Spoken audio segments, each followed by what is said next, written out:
સતતમ નિજમૂર્તિ ચિંતકાનામ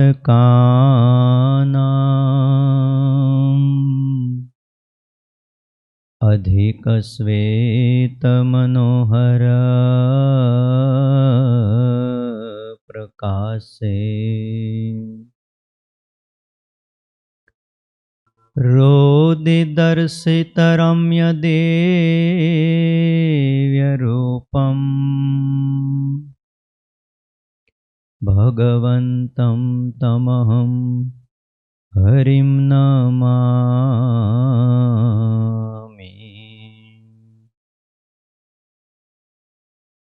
ઓમ અવતારિણે શ્રી સ્વામિનારાયણાય નમો નમઃ. શ્રી હરિ કૃષ્ણાય ઘનશ્યામાય નમો નમઃ. એકાકી વનવાસીને કઠિન તપકારિણે શ્રી નીલકંઠ વર્ણિન્દ્રાય નમો નમઃ. પરાત્પરાય પુણ્યશ્રવણ કીર્તનાય શ્રી સહજાનંદ સ્વામિને શ્રી નારાયણ મુનયે નમો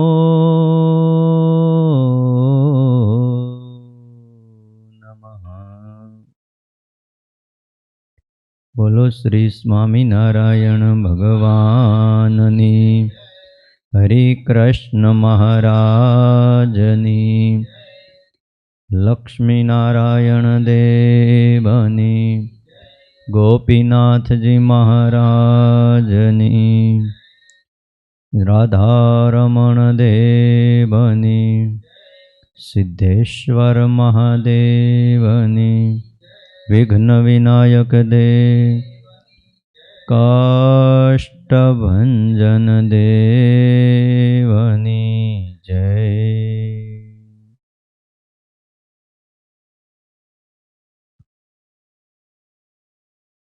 વાલા ભક્તજનો, સર્વાધાર સર્વોપાસ્ય ઈષ્ટદેવ ભગવાન શ્રી સ્વામિનારાયણ, વાત્સલ્ય મૂર્તિ પૂજ્યપાદ ગુરુજી, આપ સૌ વહાલા ભક્તજનો, આજે તારીખ 23/12/2021 ગુરુવાર છે.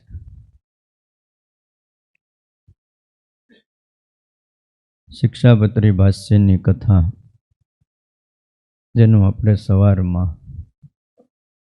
બ્રહ્મભીના વાતાવરણમાં પવિત્ર ધનુર્માસમાં શ્રવણ કરીએ છીએ.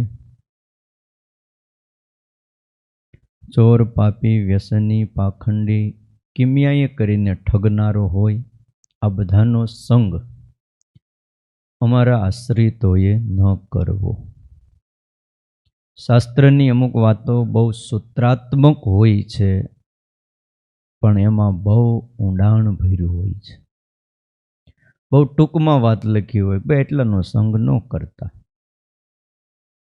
ઘણીવાર મનમાં થાય કે એમાં વાંધો શું આવે. આપણી યાત્રા એકાંતિક બની અને મુક્ત બનવા સુધીની યાત્રા છે. પરમાત્માને પામવા સુધીનો આ પ્રયત્ન છે. અને એમાં કેટલાય અવરોધો, અડચણો આ જગતમાં, આ સંસારમાં, વ્યવહારમાં, જીવનમાં આવતા હોય છે. એમાંથી બચી અને ભગવાન ભેગું થવાનું. વચનામૃતમાં માચા ખાચરનું નામ લખ્યું. સ્વામિનારાયણ ભગવાનને વચનામૃત એક જ્ઞાનનો ગ્રંથ છે. એમાં એની વાત ટાંકી કે આ માચા ખાચર પૂર્વે માર્ગીના પંથમાં હતા, અને એકવાર એના ગામમાં કોઈ કિમિયાવાળો આવ્યો અને એણે માચા ખાચરને એવું કીધું, તમે ગામ ધણી છો, સદાવ્રતી છો, સદાવ્રત આપો છો, મારી પાસે એવી જડીબૂટી છે, જો તમે કહેતા હો ને તો તાંબામાંથી રૂપું કરી દો. હા, તાંબામાંથી તમારી નજર સામે તાંબાનો હાંડો લેતા હો કંઈ, હમણાં રૂપું કરી દો, કોઈ પાત્ર હોય તો લાવો. અને એ વખતે માચા ખાચરે હાથમાં લાકડી લીધી, લાકડી લઈને કીધું, હાલ ગામબારો વયો જા, અમારે ભગવાન સિવા કોઈની જરૂર નથી. આ તો હું ગામ ધણી છું એટલે તને વધારે ન કહી શકું, પણ મારા ગામમાંથી તું નીકળી જા. હા, સ્વામિનારાયણ ભગવાને આ વાત ટાંકીને કીધું, સત્સંગ નહોતો ત્યારે આવા હતા, અને એમ કરતા એને સત્સંગ થયો ત્યારે ભગવાનના એકાંતિક ભક્ત બન્યા. આ બધા ઠગનારા કહેવાય, કિમિયાઈ કરીને. હજી લગી આવું કરનારા કોઈ સમૃદ્ધ નથી થયા. અને જો આવી રીતે તાંબામાંથી રૂપું થઈ જતું હોય તો એક ચાંદીની દુકાન જ ન નાખે. આ મીઠાઈ ઉપર કેટલો ચાંદીનો વરખ લાગે, મંડે આપવા, રૂપિયાવાળા ન થઈ જાય, નથી થવાતું. પણ ધોતારાનું રાજ હોય, ભોળા લોકો ત્યાં બિચારા ભોળવાય છે. કયો હા, આંટીમાં આવી જ જાય. અને આ બધાયના મૂળમાં છે ને લોભ છે, બધાયના મૂળમાં લોભ છે. ઓલા એક ગામની બારોબાર 2-4 મહાત્મા લોકો આવ્યા હતા, પડાવ નાખ્યો, ત્યાં બેસે, આંખો બંધ કરી, મોટી જટાવું ભભૂત લગાવેલી. 1 દિન 2 દિન ગામના લોકોને ખબર પડી, લોકો મંડ્યા આવવા, પૈસો મૂકે, અને જેવો રૂપિયો મૂકે લાત મારીને ફેંકી દે, કુછ નહીં ચાહીએ, હમ કુછ લેતે નહીં. ગામમાં ખબર પડી, પેલા બાપુ આવ્યા છે, શું ત્યાગ, શું વૈરાગ, રૂપિયાની તો હામું જ જોતા. પછી તો ભાઈ ગામના લોકો દોડી દોડીને આવે, કોઈ 5 રૂપિયાને, કોઈ 10 રૂપિયાને, પણ એક જ રિવાજ આવે એટલે ઘા કરી દેવાનું. એમાં ગામના 2 શેઠિયા, ધોમ રૂપિયા, પણ કોઈ દી ક્યાંય પરમારથ માટે ફૂટી કોડી એને વાપરી નહોતી. ગામમાં આબરૂ નહીં. એટલે ગામ લોકો કે પૈસો બહુ છે, પણ આપણા શેઠ છે ને હાવ કંજૂસ છે, કટગુંડીનો ઠળિયો જોઈ લ્યો. કે આમ વાતું કરે, ક્યારેક વાતું કાને અથડાય પણ ખરી, સમજાય પણ ખરું. ભાઈ લોકો બધા ગામના કે ભલે આપણે બીજે ક્યાંય ન વાપરીએ, પણ ગામ માટે તો 2 પૈસા વાપરીએ, ન્યાય નહીં. એટલે આને થઈ ગયું કે અત્યારે લાગ છે આપણી ક્રેડિટને વધારવાનો. રૂપિયાની કોથળીઓ ભરી, 1000 રૂપિયાની હો. અને 2 જણા આવ્યા અને બાપુ બેઠા હતા, ત્યાં આવીને 1000 રૂપિયાની 2 કોથળીઓ 2 શેઠિયાએ મૂકી. એટલે મૂકીને પછી બેઠા, એટલે નજર કરી, એટલે એના ચેલા બધા હતા, એને કોથળીઓ લઈને અંદર વિયાઈ ગયા. અને મહાત્માજી એમ બેઠા હતા આંખો બંધ કરીને, બીજા બધા આવે બેસે.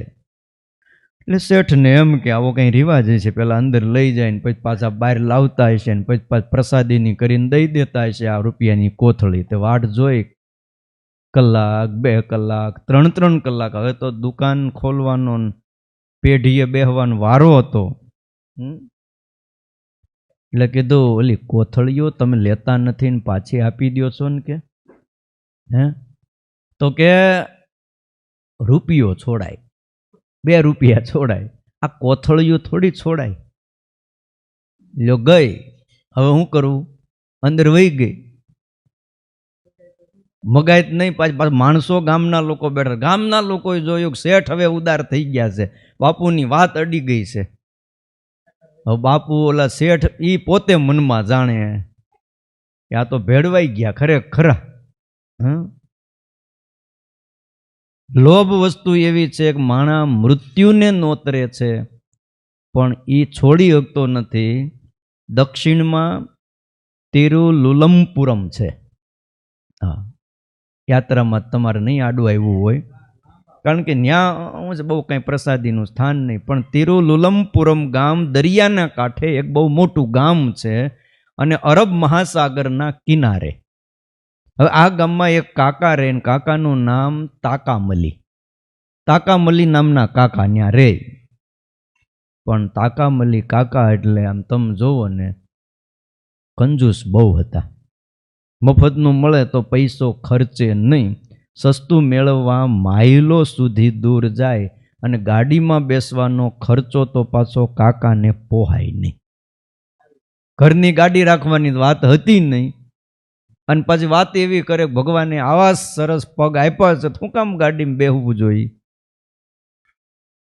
પગ ઘસાય એની ચિંતા નહીં, પણ પૈસો ઘહાવો ન જોઈએ, આ એનું ગણિત હતું.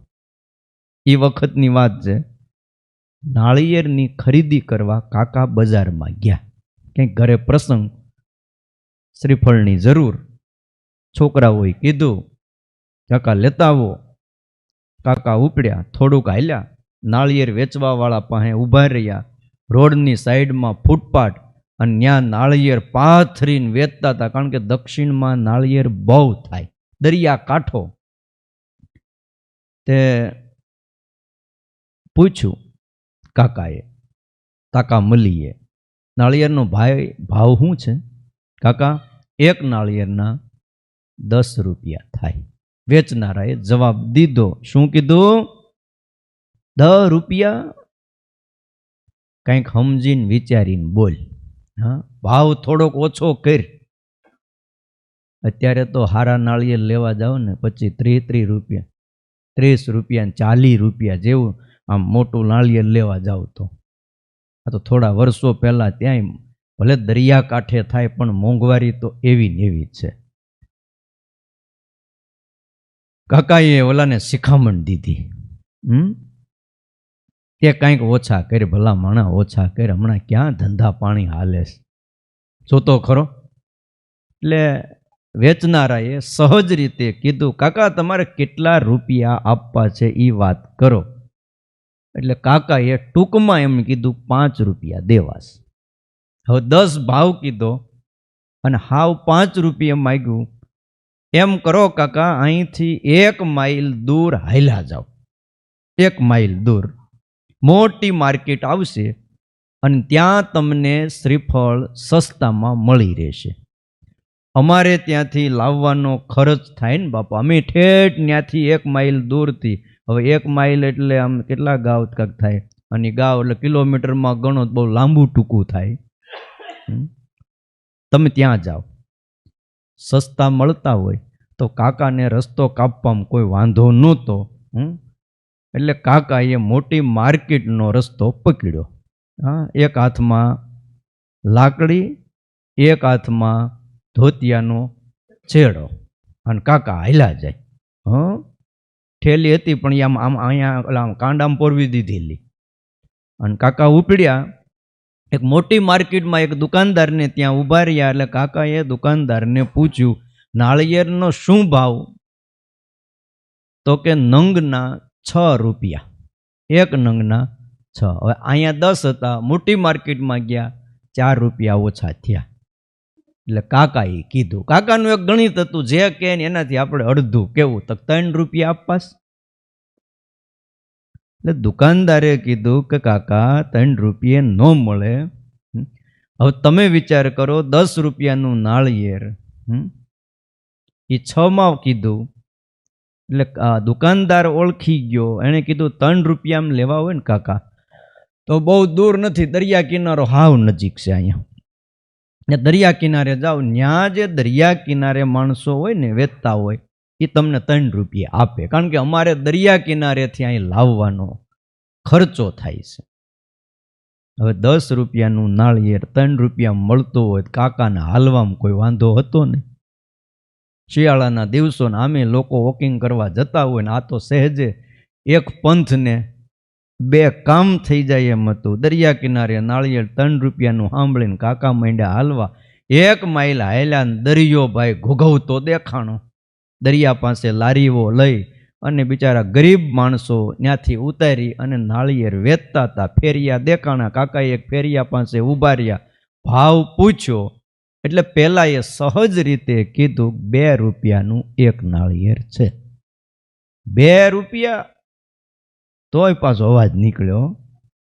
ખુશ થઈ ગયા. આમ તો પેલા ખુશ થયા કે 10 રૂપિયાનું નાળિયેર 2 રૂપિયામાં મળતું હોય, ખરીદવા જ માંડે. પણ કાકા છે ને તાકામલી હતા.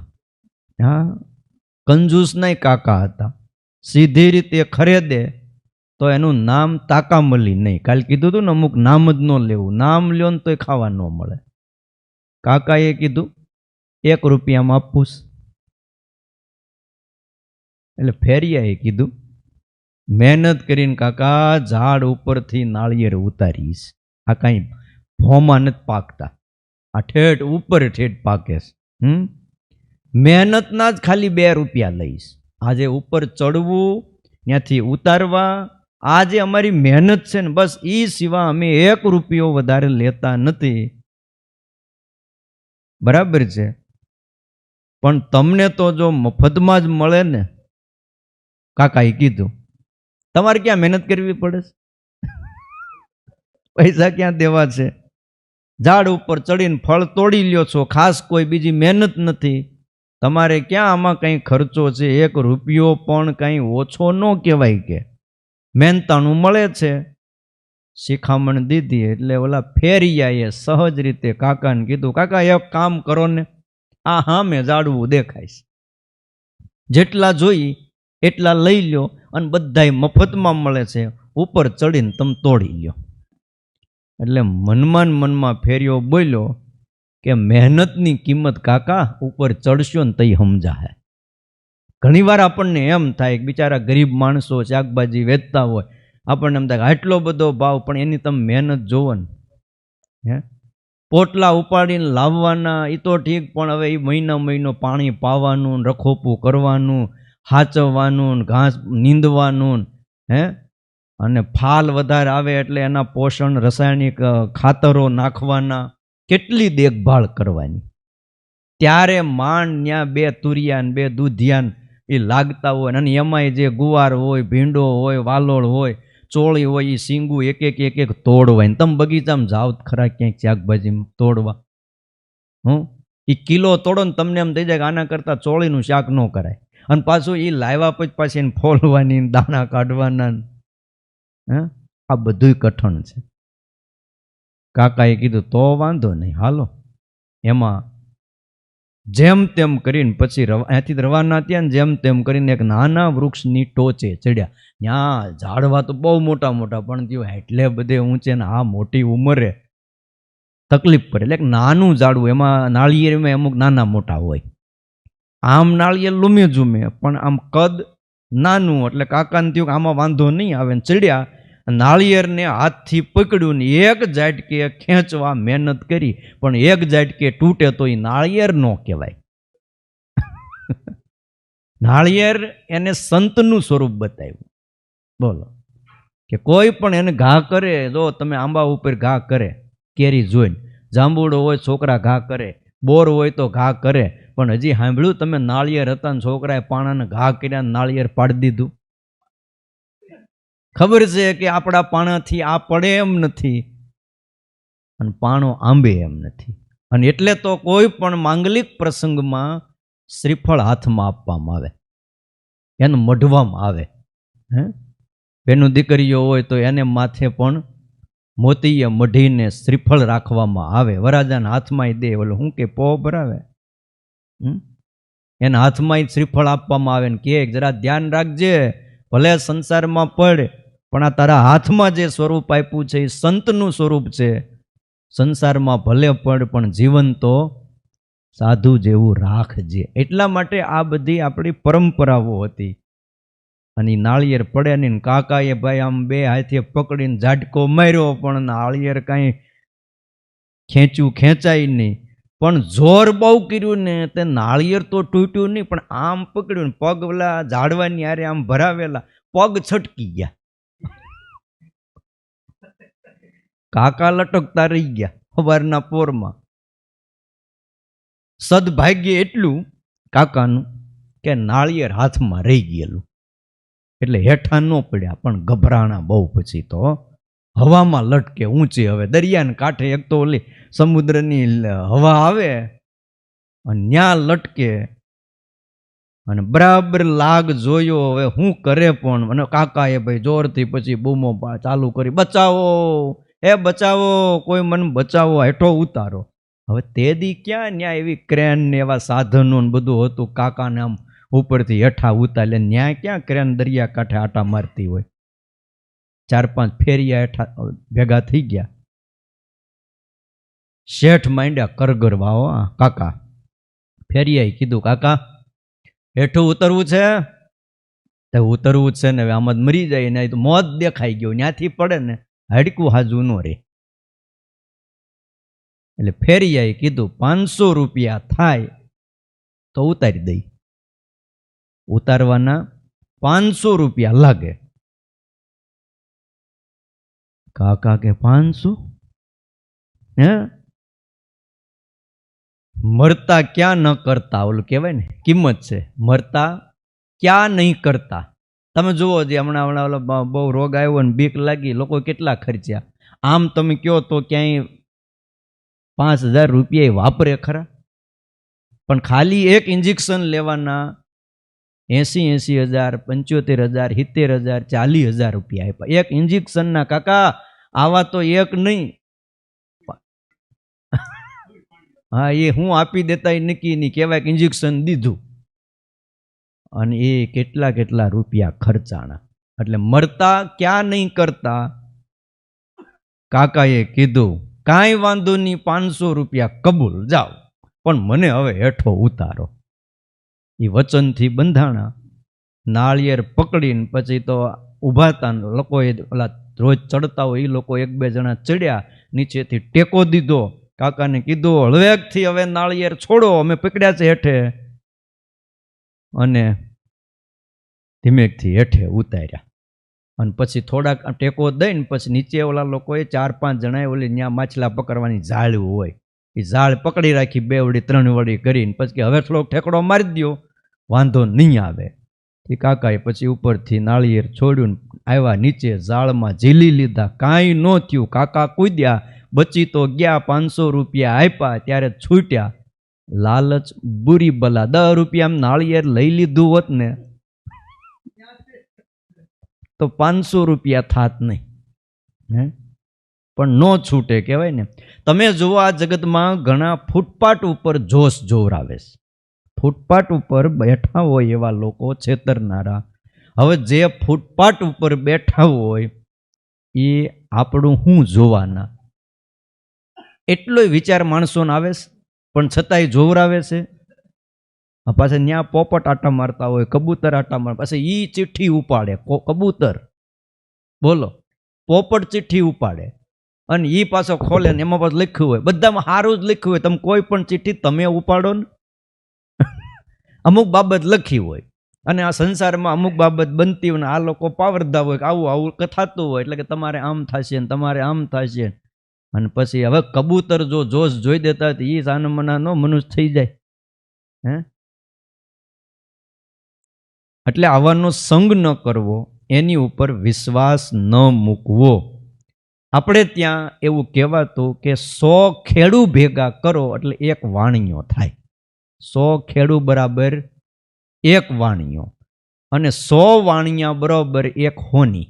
આમ જો કોઈ હોય તો પાછા રાજી રહેજો, આપણે આજ કંઈ એવું નથી કહેવાનું, પણ આ તો એક વાત, એક કહેવત એવી છે. 100 વાણિયા બરોબર 1 હોની, અને 100 હોની બરોબર 1 ઠગ. હું 100 હોની બરોબર 1 ઠગ, અને 100 ઠગથી નો છેતરાય આ સત્સંગી. હું 100 ઠગ ભેગા કરો ને અને છેતરાય નહીં તો એને કહેવાય સત્સંગી. ક્યાંય નો છેતરાય. બોલો, માચા ખાચર નો છેતરાણા, બીજા એવા કેટલાય. આપણે ત્યાં બાબરિયાવાડમાં ખીમાભાઈ કરીને હરિભગત, બહુ સારા સત્સંગી, એના પત્ની પણ એવા સત્સંગી.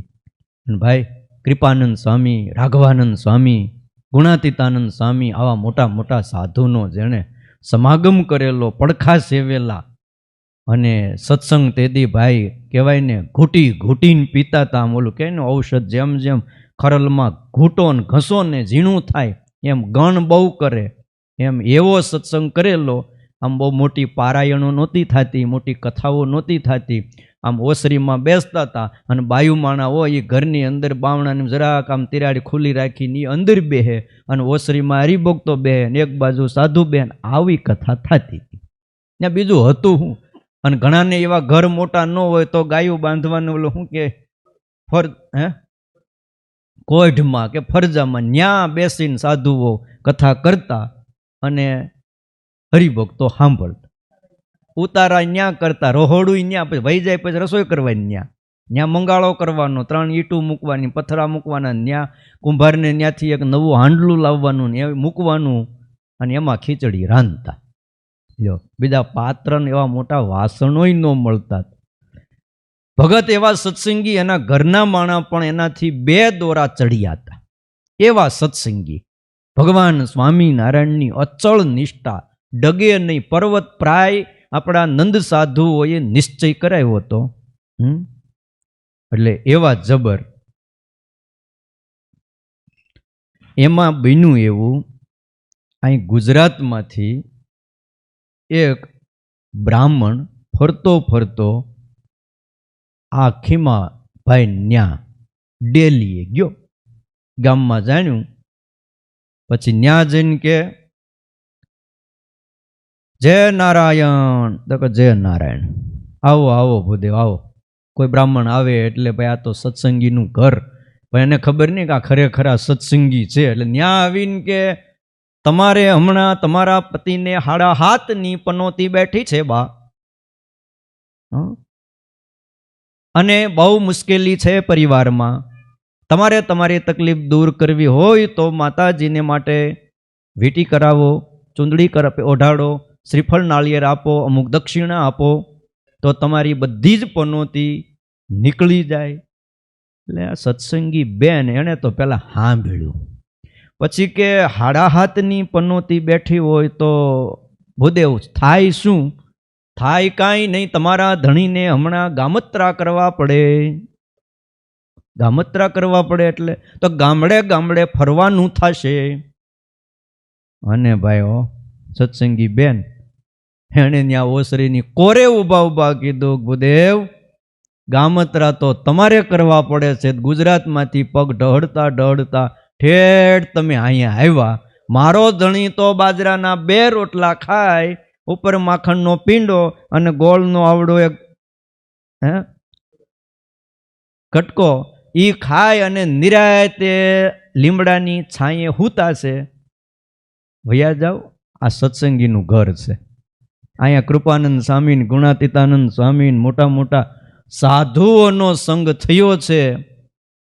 અમને એવી કોઈ પ્રતીતિ નથી. અને જુઓ, કર્મમાન પ્રારબ્ધમાં જે લખ્યું છે ને ભૂદેવ, એ તો ભાઈ બધાને ભોગવવું પડે છે. અને એ આવે તો અમે એમ માનીએ છીએ ભગવાનનો પ્રસાદ છે, એમાં શું વાંધો? સુખ જેમ ભગવાન આપે છે એમ ક્યારેક ભગવાન દુઃખ પણ આપે. દરરોજ કાંઈ રોજ શીરો જમી તો ક્યારેક લીમડાનું પાણી આવ્યું હોય પી લેવાય. આ રોજ તમે શીરાનો પ્રસાદ લ્યો ક્યારેક કળી. એમ રોજ તમારા ઘરે તે રસોઈ રોજ હારી થતી હોય ને ક્યારેક ભાઈ કારેલાનું શાક આવે અથવા રસોઈમાં ક્યારેક ખારું મોળું થાય, ક્યારેક મીઠું ઓછું હોય તો ડાયો માણા એને કહેવાય ભાઈ 365 દી આપણે રસોઈ ઘરે હારી જ બનાવે છે. પણ ક્યારેક રાગ રંગ ને રસોઈ ઓલું થાય તો ડાયો માણા છે ને કાંઈ બોલ્યા વગર શું કરે? જમી લે. હા, પછી એટલી વાત કરે કે જરાક ધ્યાન દેજો, હમણાં 1-2 દિવસ થા થોડોક દરિયો ક્યારેક નજીક આવી જાય છે. એમ નો કહેવાય ખારું થઈ ગયું છે, પણ એમ કહેવાય કે દરિયો હમણાં થોડોક નજીક આવી જાય. ક્યારેક ક્યારેક દરિયો છેટો રહી જાય કે. આવા સત્સંગી આપણા આ સત્સંગમાં થયા છે. અને એક વાત છેલ્લે શિક્ષાપત્રીમાં ભાષ્યમાં લખી અને સત્સંગી જીવનમાં પણ એ વાત બતાવી કે અમુક જણાનો સંગ ન કરવો. સત્સંગી જીવન પ્રકરણ 5મું છે, અધ્યાય 18મો છે. નોદ વૃત્તોન્મત્તમત્તેશ્ચ નાવીનીતેશ્ચ કરહિ ચિદ કુર્યાદ મૈત્રીમ ન ચાશિલેર્નેવ ચોર્યાદિ દૂષિતૈ એમ વાત કરીને કીધું, ન ચ અતિ વ્યયશીલૈ ન લુબ્ધૈ નાતિ વૈરીભિ ના સત્યવાદીભિ ક્રૂરૈર ન સ્ત્રૈણ લોક નિંદકૈ. શાસ્ત્રની મર્યાદાનું ઉલ્લંઘન કરનારો, ઉન્મત્ત હોય, મદ્યપાનથી જે મત્ત થઈ ગયો હોય, સત્સંગી જીવન એમ કહે છે કે એની હારે મૈત્રી કરવી નહીં. વળી અત્યંત ખર્ચ કરનાર ઉડાવ વ્યક્તિ હારે કોઈ દી ભાઈ બંધાઈ ન કરવી. આ લોકમાં દેખાય સારું, જો ક્યાંક પરમાર્થ માટે વાપરવા એ વસ્તુ આખી અલગ છે, અને ઉડાડી નાખવા એ વસ્તુ આખી જુદી છે. લોકો સારા કામ માટે કરોડો રૂપિયા વાપરે છે, એ ઉડાવ નથી. પણ અમુક વ્યક્તિ છે ને આ ઉડાવ હોય, ક્યાંય જરૂર ન, અરે હાલો તમ તારે પાર્ટી કરી નાખી, અને એવા રૂપિયા વાપરતા હોય અને પછી ઓલા આટા મારતા હોય લેવાવાળા. તો એટલે એની સાથે મૈત્રી ન કરવી. દાન પાત્રમાં દાન સમયે રૂપિયા વાપરે નહીં, પાત્ર મળે છતાંય ખર્ચ ન કરે તો એની સાથે પણ બહુ બેસવું નહીં. અતિ વૈરવાળાની હારે પણ ભાઈ બંધાય હારી નહીં. જેને બહુ ઝાઝા દુશ્મન હોય ને એની હારે બહુ મિત્રતા ન કરતા. ને ક્યારેક છે ને ઓલાને ખબર પડે કે આવડો આ એની પડખે હોય, આ એનો મિત્ર જ લાગે, ઓલો હાથમાં ન આવે તો આવડો હાથમાં આવે. એટલે બહુ ઝાઝુ વેર જેને આ જગતમાં હોય ને એની હારે બહુ ભાઈ બંધાય હારી નહીં. સર્વદા અસત્ય વચનવાળાની સાથે પણ ન બેસવું. ખ્યાલ આવ્યો? ક્રૂર સ્વભાવવાળાની સાથે પણ બેસવું નહીં. અને એમ લખ્યું, જેવો સ્ત્રીઓને વશ હોય એની સાથે પણ બેસવું નહીં, લોકમાં નિંદિત હોય એની સાથે પણ બેસવું નહીં. અને વાત કરતા કરતા કીધું, ન દ્યુત શક્તેર ન ન્યૂનેય ન વેશ્યાગામી ભી ક્વચિત સહાસિત ન નિશ્વેશ્ચ ન ચ દૈવ પરે નરેહી. દ્યુતમાં આસક્ત જન હોય, જુગાર રમતો હોય એની હારે બેસવું નહીં. પોતાથી ગુણ અને જાતિથી જે નિમ્ન હોય એની સાથે પણ લાંબો વ્યવહાર ન રાખવો. જે કાંઈ આપણો લેતો દેતો હોય માપમાં બધું ખરીદી બરાબર છે, પણ પછી બહુ લાંબો પ્રસંગ એનો હારો નહીં. નિર્ધન વ્યક્તિ કે જે દૈવ પર કહેતા હોય, કે ભાગ્ય ઉપર આધાર રાખીને બેઠા હોય, ભાગ્યમાં હશે મળશે, બાકી કાંઈ કરવાની જરૂર નથી, આવું જે બોલતા હોય આનો પણ સંગ અમારા આશ્રિતોએ કરવો નહીં. અર્થાત જે આળસુ હોય આટલાની સાથે એમ લખ્યું, એક ક્ષણ પણ બેહવું નહીં, લાંબુ નહીં પણ એક ક્ષણે નહીં. આ બધા જ ઉપર જણાવ્યા એનો સંગ થાય તો સજ્જન મનુષ્યનું ચિત્ત એને પણ ડોળી નાખે છે. દુષ્ટ મનુષ્યનો સંગ ચિત્તને દૂષિત કરે. સ્કંદ પુરાણમાં વાસુદેવ મહાત્મ્યમાં આ વાત લખી છે. અને વિદુરજી એવું કીધું, અનર્થકમ વિપ્રપ વાસગૃહેભ્ય પાપે સંધિ પરદારાભિમર્ષણમ દંભમ સૈન્યમ પૈશુનમ મદ્યપાનમ ન સેવતે યહ સ સુખી સદૈવ. આ દુનિયામાં કોણ સદાય સુખી છે? વિદુરજી એવું કીધું. અને આ વાત વિદુરજીએ, વિદુર નીતિ એટલે આ આખી નીતિ એના ભાઈને સંભળાવી હતી, પણ ભાઈ નો કાંઈ આ ગ્રહણ કર્યું. પણ આજ વિદુરજીની નીતિ પ્રમાણે ચાલનારો એવો અનેક સમાજ બહુ સુખી છે. વિદુરજી જે એમ કહે છે કે જે પુરુષ ઘર થકી અનર્થ કરનારા વિદેશ પ્રવાસને સેવતો નથી એ માણસ સદાય સુખી છે. ગુણાતીતાનંદ સ્વામી એવું કીધું કે જો અહીંયા રોટલો મળતો હોય તો મુંબઈ ન જવું, અને મુંબઈ રોટલો મળતો હોય તો કલકત્તા જવું નહીં. સાંભળ્યું જગાભાઈ? અહીંયા રોટલો મળતો હોય તો પછી આઘા પાછું ક્યાંય જવું નહીં. હા, બહુ વિદેશનું સેવન એ સુખનો રસ્તો નથી.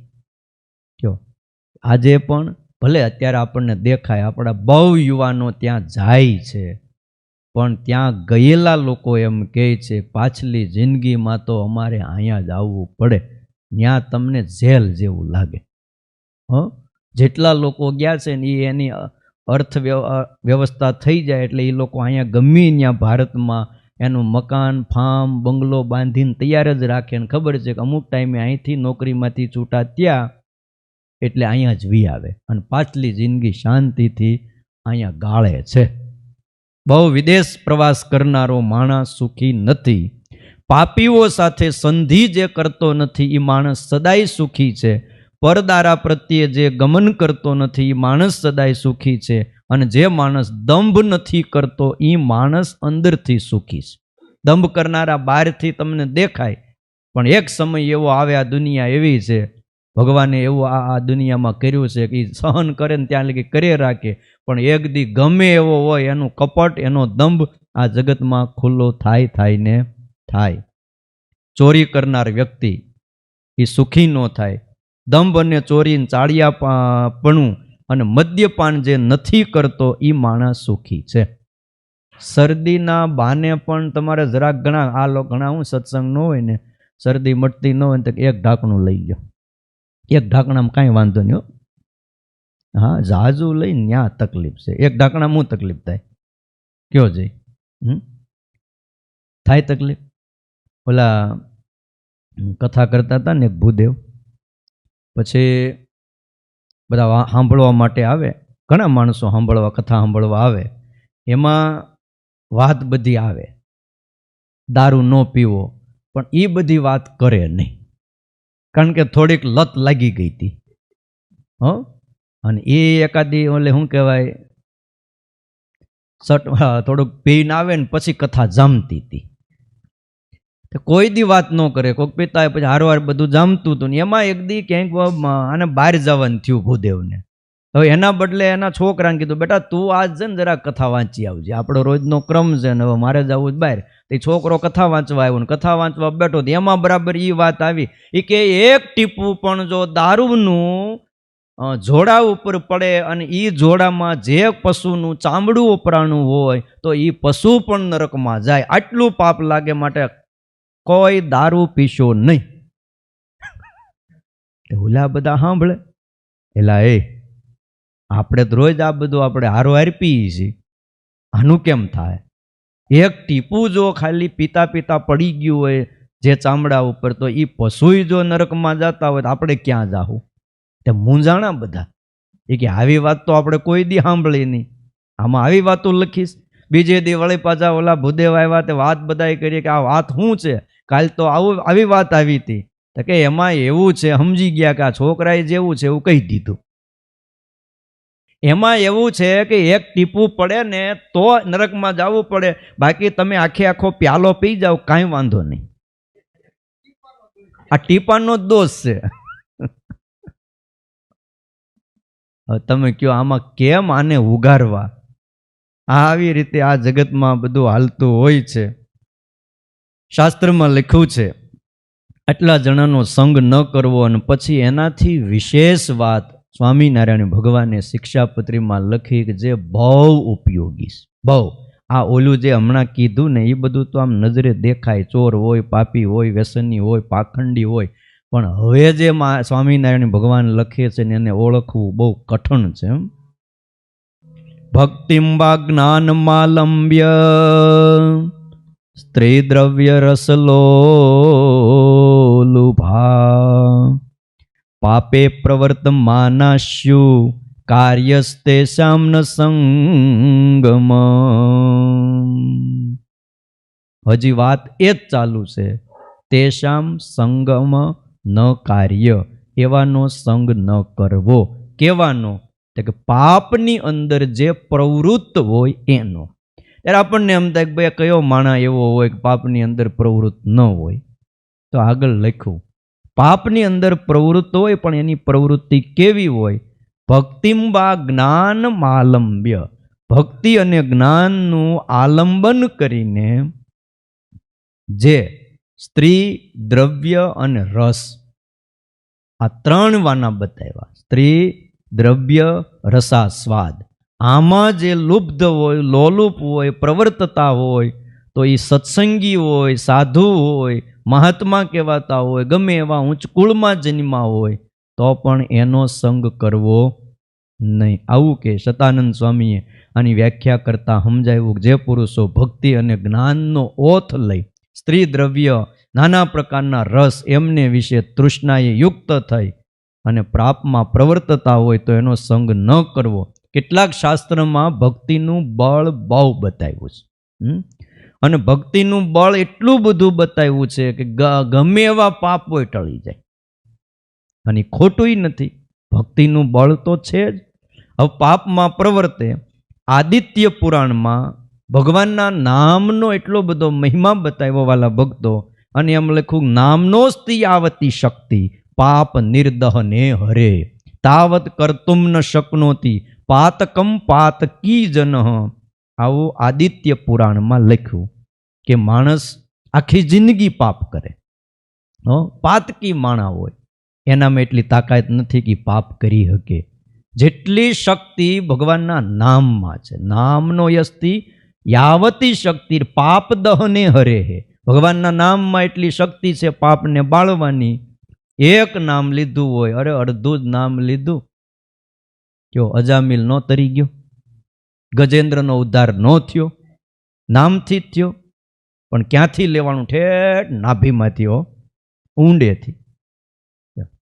નાભીમાંથી લેવાય ને બોલો, હવારનો પોર છે ધનુર્માસમાં, ભગવાન તૈયાર ન થયા વહેલા તોય દોડીને આવે ખરા. એટલી શક્તિ છે.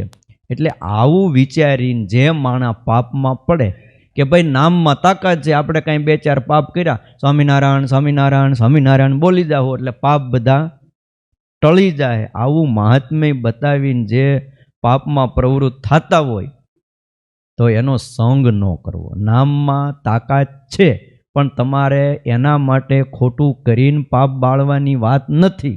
એ નામનો મહિમા બતાવ્યો છે. શાસ્ત્રમાં લખ્યું કે આવી રીતે નામ ઉચ્ચારણ અને ભક્તિનું બાનું બતાવીને જે પર સ્ત્રી ચોરી આ બધું કરતા હોય તો એનો સંગ કરવો નહીં. કારણ કે 2-3-4 પાપ તો નાશ પામી જ જાય, એમાં શું છે આવું કહેતા હોય. અને જે પુરુષો ભક્તિનો ઓથ લઈને પાપમાં પ્રવર્તતા હોય એ પુરુષો ભગવાનના અપરાધી છે, ભગવાનના ગુનેગાર છે. એમ લખ્યું છે નામનો બલાત પાપાની એ કુર્યું તે અપરાધીન. ભગવાનના નામનું બળ લઈને જે પાપ કરતા હોય એ ભગવાનના અપરાધી છે, એનો સંગ કરવો નહીં. વળી પદ્મ પુરાણમાં લખ્યું નામનો બલાત યસ્ય પાપ બુદ્ધિ ન વિદ્યતે તસ્ય યમે વિશુદ્ધિ. નામનું બળ લઈને જે પાપમાં પ્રવર્તતા હોય એની પછી શુદ્ધિ કરવા માટે યમરાજા બેઠા છે. એની શુદ્ધિ યમથી જ થાય, બીજા કોઈથી ન થાય. એ મારીને ધોકાઈ નાખે. આટલા યુગોથી વર્ષોથી આપણે એમ કહીએ કે યમપુરીમાં જમદૂત મારે જ રાખે, થાકતા નહીં હોય ને? ગમે માણસ હવે થાકી જાય, મૂકો ને આ એકને એક ધંધો. હવે દી ઉગે ને હાથ મેં ત્યાં સુધી ફળું મારવાના ને કોકને તળવાના ને કોકને કાપવાના ને કોકને ક્યાંક તાણવાના ને ખેંચવાના ને કાંઈકનું કાંઈ. એના પ્રકાર તમે જુઓ ને, યમદંડમાં બધા લખ્યા છે. ઓહો, તપાવેલી ભૂમિ ઉપર ઢહડે, ગરમ રેતી ઉપર ચલાવે, કાંઈનું કાંઈ બોલો. હા, એની શુદ્ધિ જમદૂતથી થાય છે. શ્રીજી મહારાજના કહેવાનો અભિપ્રાય છે ભક્તિનો ઓથ લઈને કોઈએ પાપમાં પ્રવર્તવું નહીં, અને કોઈ પ્રવર્તતા હોય તો એનો સંગ પણ અમારા આશ્રિતોએ કરવો નહીં. ગીતામાં એવું લખ્યું છે જ્ઞાનાગ્નિ સર્વકર્માણી ભસ્મ સાત કુરુ તે. હે અર્જુન, જ્ઞાનરૂપી અગ્નિ એવો છે કે ગમે એવા કર્મ હોય એને બાળી દે છે.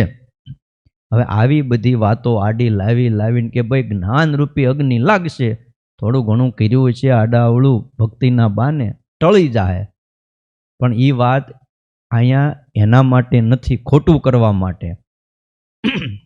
જીવ ઘણા એમ કહેતા હોય કે જ્યારે બ્રહ્મના ગુણો અંદર આવિર્ભાવ થાય એટલે જીવ પણ બ્રહ્મની સમાન થઈ જાય. હવે એ સમયે જીવને પણ બ્રહ્મ કહેવામાં આવે છે, અને બ્રહ્મના ગુણો જ્યારે જીવાત્મામાં આવિર્ભાવ થાય છે અને એ જ જીવાત્માને પરમાત્માના સ્વરૂપનો સાક્ષાત્કાર થાય છે. અને જીવાત્મા જ્યારે માયાના તમામ રાગથી રહિત થઈ જાય અને પરમાત્માના સ્વરૂપનો એને સાક્ષાત્કાર થાય, એને જ જ્ઞાન અગ્નિ કીધો છે. શું? અને એ જ્ઞાન અગ્નિ જ્યારે પ્રગટ થાય છે ત્યારે પૂર્વના અનાદિકાળના બધા જ પુણ્ય અને પાપ પુનઃ બળી જાય. આ બે કર્મો જ છે અને બે કર્મો ભોગવવા જ પડે. પણ જ્યારે આવો પરમાત્માના સાક્ષાત્કાર રૂપી જ્ઞાનાગ્નિ પ્રગટ થાય ત્યારે બે કર્મો બળી જાય છે. આવી રીતનું ગીતાનું કહેવાનું છે. પણ જ્ઞાનના મહાત્મ્યના ઓથે કરીને અહમ બ્રહ્માસ્મિ ન મેં કર્મ બાધ, હું બ્રહ્મ છું, મારે કોઈ કર્મ કરવાની જરૂર નથી, મને કોઈ કર્મ બાધ કરતા નથી, આવી રીતે પાપમાં પ્રવર્તવું નહીં. શતાનંદ સ્વામી સમજાવે છે કે જ્ઞાનરૂપી અગ્નિ પ્રગટ થાય ત્યારે જ માયાના તમામ રાગ એ નિવૃત્ત થઈ જાય છે, અને એના હૃદયમાં જ્ઞાન અગ્નિ પ્રગટ થયો હોય એ પુરુષ જાણીને ક્યારેય પણ પાપમાં પ્રવર્તતો નથી. છતાં પણ જે પુરુષો જ્ઞાનની ઓથ લે અને પાપમાં પ્રવર્તતા હોય અને જ્ઞાની કહેવાતા નથી, પણ જ્ઞાનનો આડંબર છે અને એનાથી એને દુઃખ આવે છે. પંચ વિષયમાં રાગ એ અજ્ઞાનનું મૂળ કહેવાય છે, આને બ્રહ્મજ્ઞાની કહેવાતા નથી. અને શાસ્ત્રમાં લખ્યું કે રાગો મૂલમ અબોધસ્ય ચિત્ત વ્યાયામ ભૂમિષુ કુત સાદવલતા તસ્ય યસ્યાગ્નિ કોટરે ઈતરો. એક વૃક્ષના બખોલમાં ધગધગતો અગ્નિ રહ્યો હોય એ વૃક્ષમાં લીલાશ હોય નહીં. જે વૃક્ષની બખોલમાં ધગધગતો અગ્નિ હોય એ ઝાડવું પછી તમને લીલું દેખાય નહીં. એ જ રીતે જેના હૃદયમાં ધગધગતી પંચ વિષયનો રાગ રહ્યો હોય એ પુરુષને જ્ઞાની કહેવાય નહીં, એમ શાસ્ત્રમાં લખ્યું. પણ છતાંય એમ બોલતા હોય કે અહમ બ્રહ્માસ્મિ, તો એ વાત ખોટી છે, પાપમાં પ્રવર્તવા માટે છે. આ બધું કેવું છે? બ્રહ્મ જ્ઞાનનો અંચળો ઓઢ્યો હોય અને એના ઓથે પાપ કરતા હોય તો એનો સંગ ન કરવો. જેના હૃદયમાં જ્ઞાનરૂપી અગ્નિ પ્રગટ થાય છે, એમ લખ્યું કે એને કોઈ પણ ફળની કે કોઈ પણ પદાર્થની પછી ઈચ્છા અપેક્ષા રહેતી નથી. કર્મ સાથેનો એનો કોઈ સંબંધ પણ રહેતો નથી. છતાં પણ જ્યાં સુધી દેહનું સ્મરણ હોય, એને ખ્યાલ હોય કે ભાઈ આ દેહ મારો છે, ત્યાં સુધી એણે બીજાઓના સંગ્રહ માટે બીજાઓના હિત માટે સદ્ધર્મનું આચરણ કરવું.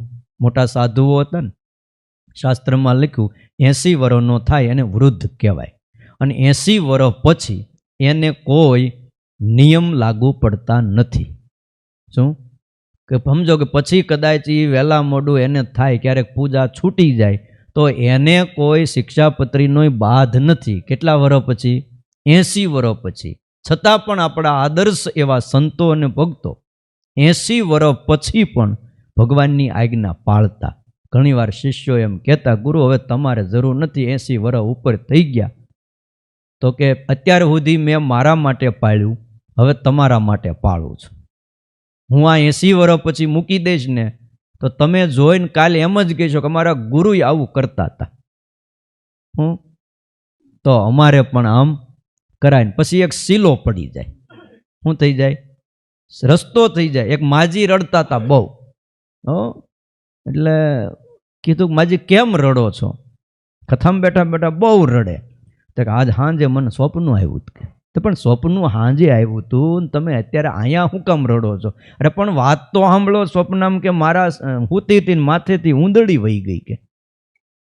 પણ ઊંદડી માથેથી વહી ગઈ, એમાં એટલું બધું રડવાનું હું? તો કે રડવું પણ આજ ઊંદડી ગઈ ને કાલ બિલાડું જાય ને પછી ધીમે ધીમે કરતા મોટું ટ્રક વયું જાય. આમાં રસ્તો થઈ જાય પછી હાલવાનો. આજ ઊંદડી ગઈ ને કાલ બિલાડી ગઈ ને કાલ ઘોડું જાય ને પછી ઊંટિયું આવે ને પછી હાથી રસ્તો થઈ જાય કે. હું તો મરી જ જાઉં ને કે તે રડું છું. લ્યો બોલો. એટલે અમુક શું છે, રસ્તા થઈ જાય પછી શીલો ન થાય એનું ધ્યાન રાખવું. જ્ઞાની પુરુષોએ એ ધ્યાન રાખવું. જીવતા હોય ત્યાં સુધી સદાચાર છોડવો નહીં. અને આ શ્લોકની અંદર 2 જણાની વાત વિશેષ કીધી છે, કુડાપંથી અને શક્તિપંથીની. એમાંય ગઢડા પ્રથમનું 77મું વચનામૃત વાંચો. જે હરિભક્તો રોજ વચનામૃત વાંચે છે એને ખ્યાલ હશે કે ભગવાનના જ્ઞાનની ઓથ લઈને ધર્મને ખોટા કરે, સ્વામિનારાયણ ભગવાન કહે અને અસુર જાણવું. એક મુનિએ, એમાં તો વાત જ લખી, એક મુનિએ જ્ઞાનની ઓથ લઈને ધર્મને ખોટા કરવા માંડ્યા. અને એ વાત જ્યારે મહારાજે સાંભળી ત્યારે તરત જ સભામાં કીધી કે જ્ઞાનની ઓથ લઈ જે ધર્મને ખોટા કરશે એ અમારો આશ્રિત હોય તો પણ એને અસુર જાણવો. કે લ્યો, આમ કહી દીધું. વળી અંત્યના 32મા વચનામૃતમાં લીધું કે મહાત્મ્યની ઓથે કરી અને મૂળગો પાપ કરવા થકી ડરે નહીં. આવો જે હોય એને દુષ્ટ જાણવો, પાપી જાણવો, એને ભક્ત ન જાણવો, અને એમ કહી દીધું એનો સંગ ન કરવો. વળી અંત્યના 26મા વચનામૃતમાં કીધું કોઈ એમ માને કે હું આત્મા છું, હું બ્રહ્મ છું, મારે વિશે શુભ અશુભ ક્રિયા કોઈ લાગતી નથી. અને આ ખોટું નથી. આત્માને તમે જો કોઈ વસ્તુ અડતી નથી. એ કેટલા દેહમાં જીએ એવો, પણ કોઈ દેહની અસર એને થઈ. નહીતર શરીરના અમુક ભાવ તો આત્માની અંદર આવવા જોઈએ ને, પણ નથી આવતા. શરીર બળી જાય, આત્મા બળતો નથી. શરીરમાંથી કોઈ અંગ કપાઈ જાય, આત્મા કપાતો નથી. શરીર બળી જાય પણ બળે નહીં. શરીર પડ્યું પડ્યું હળી જાય, આત્મા પડ્યો પડ્યો હળે નહીં. શરીરને રોગ લાગવું પડે, આત્માને કયો નકર એને વેક્સિન દેવું પડે ને. આ તો સારું જ નથી લાગતું, બાકી નકર એનું સર્ટિફિકેટ લાવવું પડે. લાવો તમારા આત્માએ વેક્સિન લીધું. બોલો હવે આ નકર આ ગોતવા જવું પડે. આ નકર ઓફિસમાં જવાનું, તમારા આત્માને ક્યાં વેક્સિન દીધું? આ શરીરને દીધું છે. અને શરીર બળી જાય પછી કોઈ સર્ટિફિકેટની જરૂર નહીં. પછી એક મરણનો દાખલો વાહે વિદ્યા હોય એની જરૂર પડે એના માટે, પણ આને કોઈ જરૂર નથી. એટલે આત્મા એવો છે, હું અસંગ છું, મારે વિશે કોઈ વસ્તુ અડતી નથી. આવી રીતે ભગવાનનો મહિમા બહુ સમજે, ભગવાનના મહિમાની બહુ વાર્તા કરે, અને એમ પણ વાર્તા કરે કે ધર્મ વિરુદ્ધ કાંઈ વર્તાઈ જશે તો હું ભાર છે. આવી જે સમજણ સ્વામિનારાયણ ભગવાન કે એ ધર્મ પાળવામાં અંતરાય રૂપ છે. મહિમા ખોટો નથી, વાત ખોટી નથી, પણ એના ઓથે કરીને કે ભાઈ કાંઈક થોડું ઘણું આ આડું અવળું થઈ ગયું તો ભાર શું છે, થઈ જાય સીધું, તો એ ધર્મ ન પાળીએ કે વ્યક્તિ. શાસ્ત્રમાં અસત પુરુષની સમજણ બતાવી વચનામૃત લોયાના 11માં. અસત પુરુષ કેવું સમજે કે આ આખું વિશ્વ સ્થાવર જંગમ સ્ત્રી પુરુષની બધી જ આકૃતિ વિરાટ રૂપ એવા જે આદિ નારાયણ તેના થકી માયાએ કરીને ઉપજી છે. આકૃતિ જે કંઈ ઉપજી એ માયા થકી ઉપજી, આદિ વિરાટ નારાયણ થકી. માટે સર્વે આકૃતિ નારાયણની છે. એ સારું. જે પુરુષ કલ્યાણને ઈચ્છતો હોય એણે પ્રથમ મન વશ કરવું, અને એ મન જો સ્ત્રી અને પુરુષ એવી જે ઉત્તમ નીચ આકૃતિ એમાં આસક્ત થાય તો એ જ આકૃતિનું મનમાં ધ્યાન કરવું, તો એને સદ્ય સમાધિ થાય. આ સમજણ કોની છે? અસત પુરુષની સમજણ. આવા ઘણા જગતમાં થઈ ગયા છે, આજે ઘણા છે. એ કે આંખો બંધ કરીને બેહો, જે આકૃતિ યાદ આવે એને ધ્યાન કરવાનું. અને આ આકૃતિમાં પાછો મન દોષ કલ્પે કે ભાઈ આ તો આકૃતિ ખોટી છે, આ તો શરીર નાશવંત છે, અને ભગવાન સિવાય ભાઈ બીજા આકારને મનમાં ધરાય નહીં. આવો મન જો દોષ કલ્પે તો એમાં બ્રહ્મની ભાવના લાવવાની કે એ બ્રહ્મ છે અને હું બ્રહ્મ છું, સમગ્ર જગત બ્રહ્મ છે. આવું વિચારીને સંકલ્પને ખોટા કરવા, આવી રીતનું સત્શાસ્ત્રમાંથી ગ્રહણ કરવું, સ્વામિનારાયણ ભગવાન કે એ અસત પુરુષની સમજણ છે. અને એમ સમજવું એ એના મનનો દુષ્ટ ભાવ છે, અને એનું ફળ ઘોરતમ નરક છે. અંતે સંસ્કૃતિ છે, શાસ્ત્રમાં ના પાડી. દ્રવ્યાદિકનો લોભ, સ્ત્રીને વિશે બેઠા ઉઠાની વાસના, અને જીહવાને વિશે રસની આસક્તિ, રસને વિશે જીહવાની આસક્તિ. આમાં 6 વારના બીજા 3 બતાવ્યા છે. આ જેનામાં હોય એને જીવતે કે મરીને સુખ થાય નહીં, એટલે આસક્તિ ટાળવી. લાંઘણો જ ઉત્તર ગુજરાતનું ગામ છે. સ્વામિનારાયણ ભગવાન સાધુઓને લઈને ત્યાં પધાર્યા હતા, અને એમાં ગામના મુખી આવ્યા મળવા માટે. અને મુખીએ આવીને કીધું કે તમે બહુ મોટા છો, મેં નામ સાંભળ્યું છે, લોકો તમને ભગવાન કહે છે, મને કંઈક પરચો આપો તો હું માનું, એમનું બીજાની જેમ હું ન માનું. સ્વામિનારાયણ ભગવાન કે અમે કોઈને પરચો આપતા નથી. તો મને પરચો આપો તો હરિભગત થાવ, કંઠી બાંધો. તો કે અમે પરચો આપતા નથી, પણ તમારા ગુરુ થોડાક દીમાં પરચો આપશે. આવું બોલ્યા, તમારા ગુરુ પરચો આપશે. અને ભાઈ આ ગામના મુખી લાંગણોજના એ ઘરે બાવાજી રાખતા. થોડાક દી થયા અને બાવાજીએ પરચો દીધો, મુખીની છોકરી લઈને ભાગી ગયા. આ પરચો લ્યો. શ્રીજી મહારાજ કે અમે પરચો આપતા નથી. એટલે આ જગતની અંદર જ્ઞાન ભક્તિ અને એના ઓથે કરીને રસમાં આસક્ત હોય, આને ઓળખવા જ અઘરા, કે ઓળખાય જ નહીં. રસમાં આસક્ત હોય, સ્ત્રીમાં આસક્ત હોય અને દ્રવ્યમાં આસક્ત હોય. તમને વાત કદાચ મનાય નહીં, પણ બનેલી થોડા વર્ષો પહેલા કલ્યાણ નામનું માસિક ગોરખપુર આપણે ગીતા પ્રેસ એમાંથી બહાર પડે, હજી બહાર પડે, કલ્યાણ નામનું માસિક. એમાં થોડા વર્ષો પહેલા હરિદ્વાર ઋષિકેશમાં બનેલો પ્રસંગ એમાં ટાંક્યો છે, પણ એ છે ને 2 મિનિટમાં 5 મિનિટમાં પૂરો થાય એમ નથી. બનેલી ઘટના અને એને માસિકમાં છાપેલી. બોલો, એક મહાત્માની. પણ કાલ સવારે તમે વહેલા આવી જાઓ ને, આપણે શરૂઆત ત્યાંથી કરીએ. દાદા શું કેવું તમારું? અત્યારે હું શીરો ઠરી જાય, બહાર મૂકી એવા વહેલા. મેં ના પાડી હતી, તમે શીરો બહાર નહીં મૂકતા, પછી એને ટાઈટ લાગી જાય તો મજા નહીં. એને ગરમા ગરમ જ આપણે જમવો પડે, કારણ કે અત્યારે બરાબર ગાડી ગરમ થઈ હોય તો આપણે છે ને કાલે આખો પ્રસંગ લઈશું કે જ્ઞાન ભક્તિ એના ઓથે કરી અને ધર્મને જે મૂકી દે છે એની દશા કેવી થાય છે, એનું ફળ કેવું મળે છે. સ્વામિનારાયણ ભગવાને જે લખ્યું છે ને એ બહુ વિચારીને લખ્યું છે કે આવું કરતા હોય એનાથી પણ મા બાપ તમે છેટા રહેજો. કથા આપણે કાલે સાંભળશું. સહજાનંદ સ્વામી મહારાજ.